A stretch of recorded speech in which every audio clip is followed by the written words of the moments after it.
Oke, sahabat semua, kita sudah sampai di Gua Putri Pukis. Ini Gua Putri Pukis yang terletak di kaki gunung Kecamatan Kebanyakan, arah menuju ke Kecamatan Nosar, Kabupaten Aceh Tengah. Untuk menuju lokasi gua ini melewati jalan pinggiran Danau Laut Tawar, sekira-kira sekitar 2 km dari ibu kota Tangkengon. Menurut kisah tentang legenda Putri Pukis ini berasal dari Tanah Gayo ini, yang mengisahkan seorang putri raja yang menyukai seorang pangeran kerajaan lain, kemudian memohon pada seorang tuanya agar mereka dinikahkan. Awalnya orang tua Putri Pukis tidak menyetujui dengan pangeran yang dicintainya karena negeri pangeran yang sangat jauh. Namun Putri Pukis dan pangeran sangat gigih memperjuangkan cinta mereka. Akhirnya kedua orang tuanya mereka merestuinya. Setelah mereka dinikahkan, Putri Pukis harus tinggal bersama di kerajaan suaminya. Putri Pukis minta izin dan pamit pada orang tuanya dan diantar oleh pengawalnya. Saat itu hati kedua orang tua Putri Pukis sangat berat dan sangat sedih untuk melepaskan anaknya. Namun apa hendak dikata, Putri sudah menjadi milik suaminya. Ketika Putri Pukis mohon pamit pada orang tuanya, kedua orang tua Putri Pukis berpesan, "Anakku, jika kamu pergi menyusul suamimu, maka pergilah dengan damai dan ikhlas. Kalaupun kamu rindu, jangan melihat ke belakang." Itu pesan Mama Putri Pukis. Dalam perjalanan Putri Pukis, rasa rindu pada orang tua begitu membara sehingga dia lupa dan tanpa sengaja melihat ke belakang. Seketika itu pula datang petir dan hujan pun turun dengan deras sekali. Mereka bersama rombongan pengawal berteduh di dalam sebuah gua, yaitu Gua Putri Pukis yang dikenal pada saat ini. Saat itu di dalam Gua Putri Pukis terasa dingin. Secara perlahan-lahan merasa tubuhnya gemetar dan menjadi batu. Gua Putri Pukis berada di pinggiran jalan menghadap ke Danau Laut Tawar.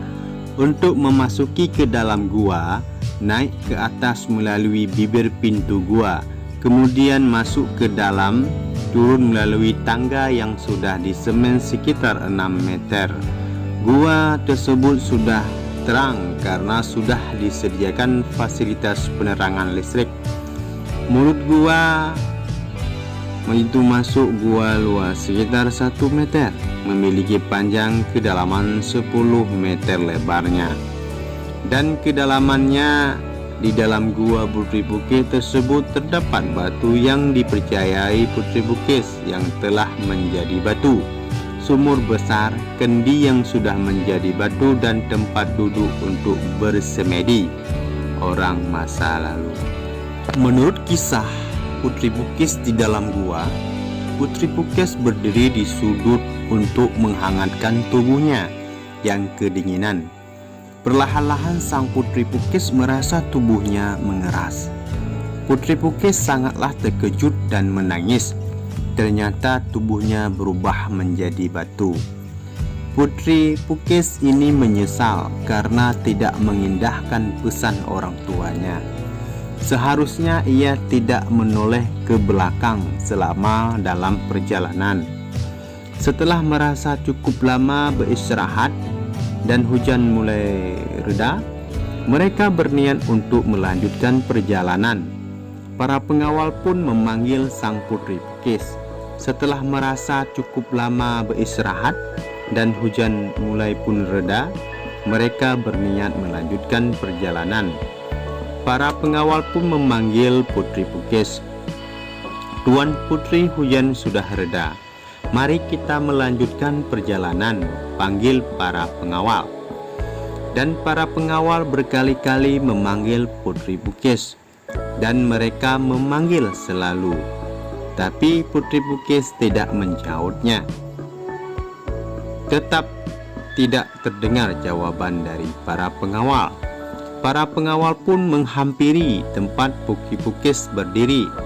Mereka terus memanggil, tetapi sang putri hanya diam. Saat melihat dengan jelas, para pengawal sangat terkejut melihat tubuh Putri Bukis yang telah mengeras dan menjadi batu.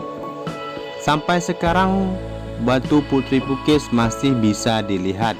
Bentuknya membesar di bagian bawah, tetapi bentuk sanggul dan kepala sang putri masih bisa dikenal. Menurut kepercayaan penduduk, batu tersebut membesar di bagian bawah karena Putri Bukis terus menangis sehingga air matanya menumpuk di bawah. Sementara itu, karena hujan sangat lebat, terbentuklah danau di kawasan itu.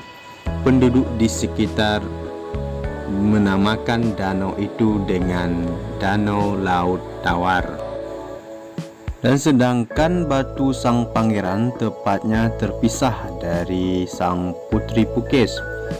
Putri Bukis ini banyak sekali dikunjungi oleh wisatawan dari luar kota, bahkan dari mancanegara.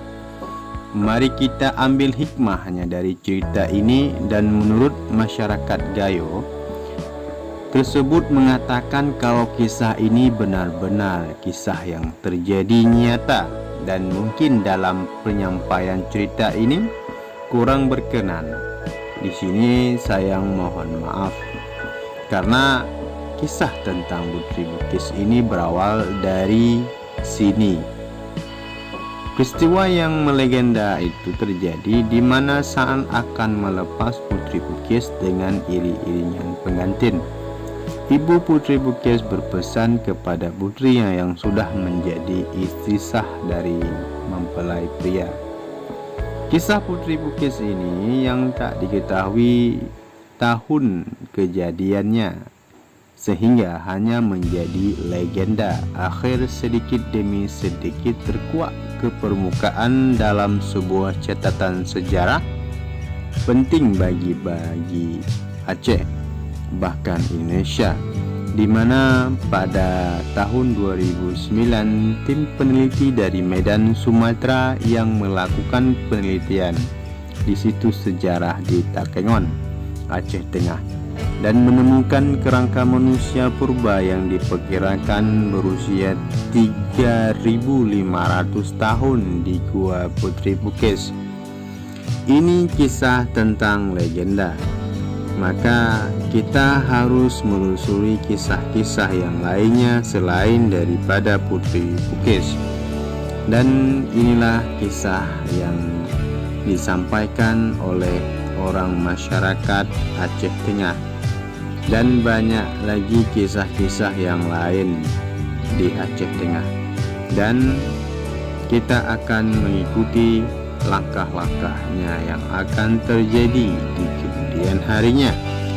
Kami rombongan telah sampai di Gua Putri Bukis. Menurut pemandu wisata, tak terlalu jauh dari lokasi Putri Bukis menjadi batu. Ada jalan dilalui oleh pangeran. Dulu kabarnya jalan ini bisa ditembus ke Aceh Jaya. Di lokasi itulah kemudian pangeran yang mendengar cerita bahwa sang kekasihnya telah menjadi batu, berdoa agar menjadi batu juga. Akhirnya kisah cinta Putri Bukis dan Pangeran Mudeswara berakhir tragis. Keduanya menjadi batu. Bahkan perlengkapan rumah tangga yang dibawa saat itu ikut menjadi batu. Para pengawal Putri Bukis yang selamat dari kejadian itulah yang menceritakan kembali legenda ini kepada masyarakat luas. Kisahnya bergulir secara turun-temurun. Setelah selesai mendengar penjelasan pemandu dan melihat-lihat kondisi di dalam gua, pemandu wisata menuntun kita, saya dan kawan-kawan yang lain keluar dari gua. Apalagi saat itu sudah banyak pengunjung lain yang antri di depan pintu masuk untuk melihat patung batu Putri Bukis. Saya dan rombongan pun meninggalkan lokasi dengan membawa hikmah dan kenangan hikmah yang